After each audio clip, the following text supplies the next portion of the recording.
Hello everyone, welcome back to my YouTube channel interactive biology. आज हम पढ़ने वाले हैं क्लास 9th आईसीएसई का बायोलॉजी का चैप्टर दैट इज़ न्यूट्रिशन। ठीक है, तो चलिए आइए जानते हैं सबसे पहले न्यूट्रिशन होता क्या है।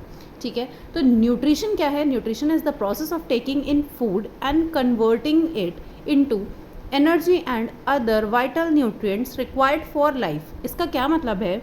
इसका मतलब है कि न्यूट्रिशन एक ऐसा प्रोसेस होता है जिसमें हम फूड को क्या करते हैं, टेकिंग इन करते हैं, यानी कि फूड को खाते हैं और उसके बाद उसे कन्वर्ट करते हैं एनर्जी में और अदर वाइटल न्यूट्रिएंट्स में जो हमारी लाइफ के लिए इंपॉर्टेंट है।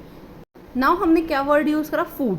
तो अब हम जानते हैं फूड क्या होता है। A combination of organic and inorganic compounds which can fulfil the needs like requirement of energy, repair and replacement of worn out tissues, growth and reproduction, regulation of metabolism is called food। यानी कि food जो है वो combination है किसका?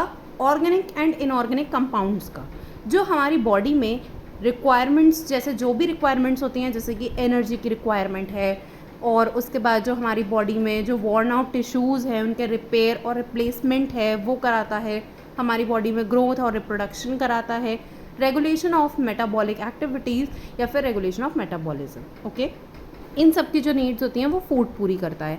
अब food को हमने क्या करा है? क्लासीफाई करा है 3 पार्ट्स में on the basis of their किस पे? फंक्शन, जो परफॉर्म करते हैं और उनके कॉन्स्टिट्यूएंट्स के बेसिस पर।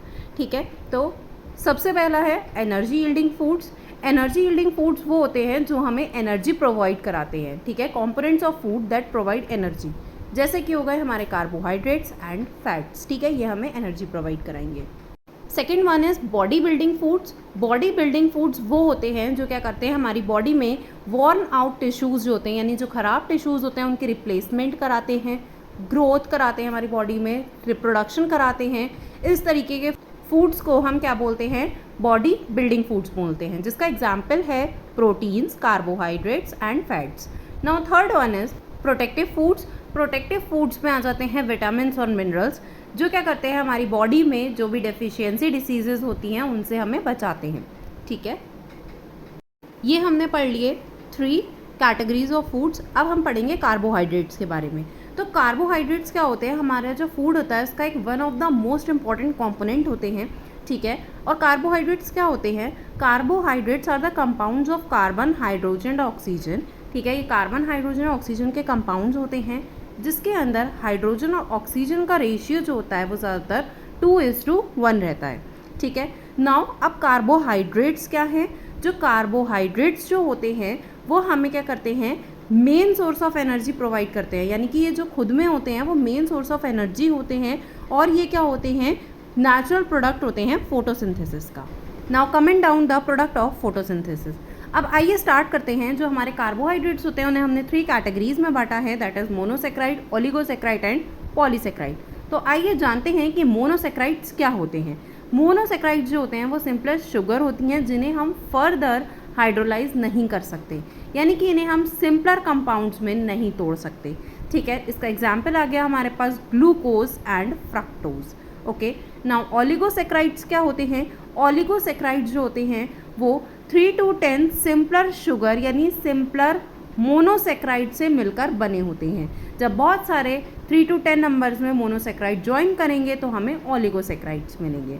ठीक है, इतनी बात समझ में आ गई। और ये किस में मेनली पाए जाते हैं? Foods like onion, garlic, legumes, इन सब में ये पाए जाते हैं।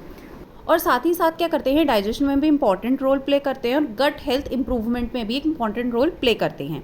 उसके बाद हमारे पास है sucrose. Sucrose is the combination of glucose and fructose. Okay, now maltose. Maltose किसका कॉम्बिनेशन होता है? ये कॉम्बिनेशन होता है 2 units of glucose. Understand? Now हमारे पास है lactose. Lactose is the combination of glucose plus galactose. Okay, उसके बाद जानते हैं पॉलीसेक्राइड्स के बारे में। These are the complex carbohydrates composed of many monosaccharides, more than 10, often hundreds or thousands linked together।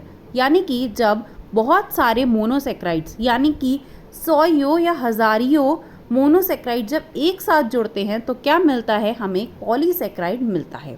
ठीक है, जैसे कि एग्जाम्पल आ गया हमारे पास स्टार्च। स्टार्च क्या होता है? ये एक स्टोरेज कंपाउंड होता है जो प्लांट्स में पाया जाता है और कुछ फूड्स में भी पाया जाता है, जैसे कि पटेटोज़ एंड राइस में। वही नेक्स्ट है हमारे पास ग्लाइकोजन। ग्लाइकोजन भी एक पॉलीसेक्राइड है और ये कहाँ पाया जाता है, एनिमल्स में स्टोर्ड जो फॉर्म होती है उसमें पाया जाता है। और ये स्टोर्ड कहाँ होती है हमारे पास, जो ग्लाइकोजन होती है वो ग्लाइकोजन हमारे लिवर में या फिर मसल्स में स्टोर्ड रहती है। Now next compound is cellulose. Cellulose जो होता है वो स्ट्रक्चरल कॉम्पोनेंट होता है प्लांट की सेल वॉल्स का, ठीक है। ये क्या होता है सेल्यूलोज, सेल्यूलोज एक स्ट्रक्चरल कंपोनेंट होता है जो प्लांट की सेल वॉल बनी होती हैं वो इस सेल्यूलोज से ही मिलकर बनी होती है, और जो ह्यूमंस होते हैं वो इस सेल्यूलोज को डाइजेस्ट नहीं कर सकते हैं।